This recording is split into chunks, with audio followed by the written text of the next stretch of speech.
তো গাইস আমার ভিডিওটা কেটে কেটে গেছে, যদি আমি যতটা সম্ভব হয় একসাথে লাগিয়ে এডিট করে দিব, নয়তো আপনারা পার্ট বাই পার্ট দেখবেন।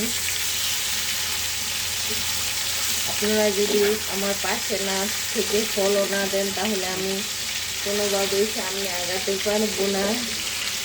এই যে দেখুন মাংসটা কিন্তু প্রায় চিকেন গ্রিল স্টাইলে হয়ে যাচ্ছে।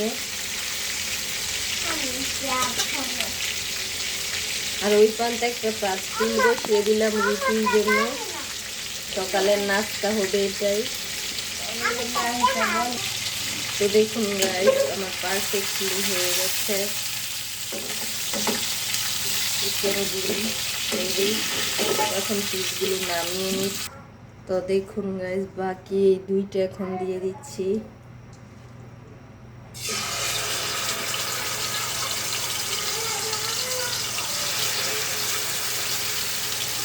এই দুইটা এখন পারফেক্টলি ভেজে নেব। তো দেখুন গাইস আমার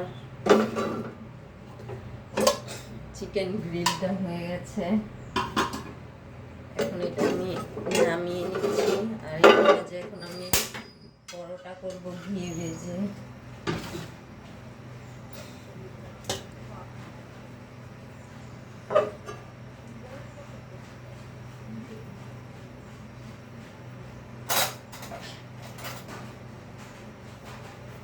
তো এই যে দেখুন ঘিয়ের কৌটা নিয়ে নিয়েছি। আসলে এটা ঘিয়ের কৌটা না, এটা হচ্ছে কর্নফ্লাওয়ারের কৌটা। আমাদের একবারে বড় ঘিয়ের কৌটা আনে, তো এটা থেকে এটা ঢেলে নেওয়া হয়েছে অল্প করে।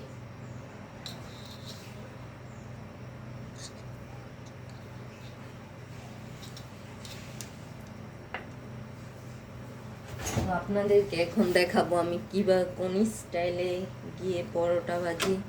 তো এই যে দেখুন প্রথমে রুটি দিয়ে দিলাম।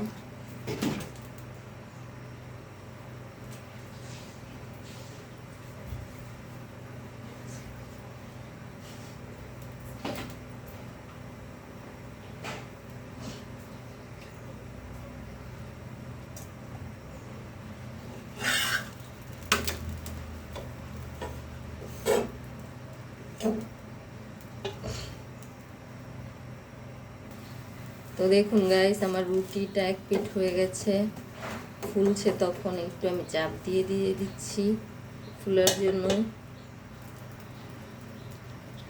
এখন আমি রুটির উপরে দিয়ে দিচ্ছি ঘিটা।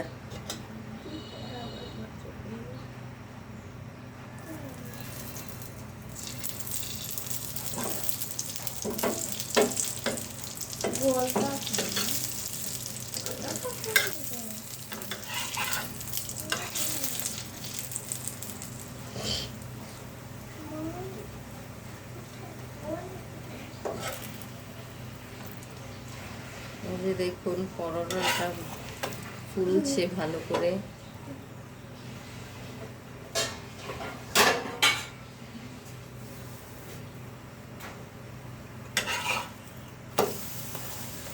এক পিঠ হয়ে গেছে।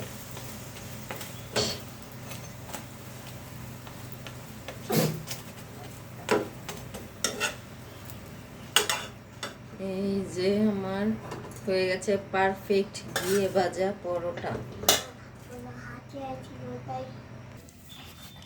তো দেখুন গাইস অবশেষে আমার রান্নাটা কমপ্লিট হয়ে গেছে। এই যে দেখুন চিকেন গ্রিল অসম্ভব মজা হয়েছে, আমি বানিয়েছে দেখে বলি নাই।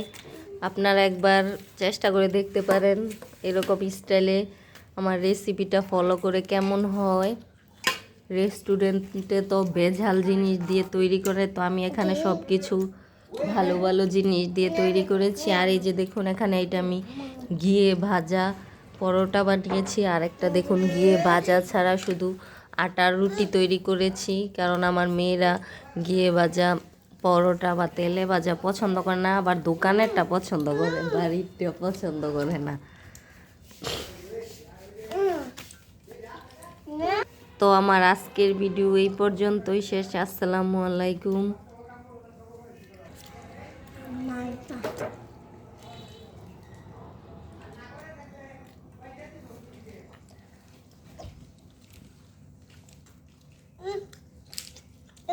যেখানে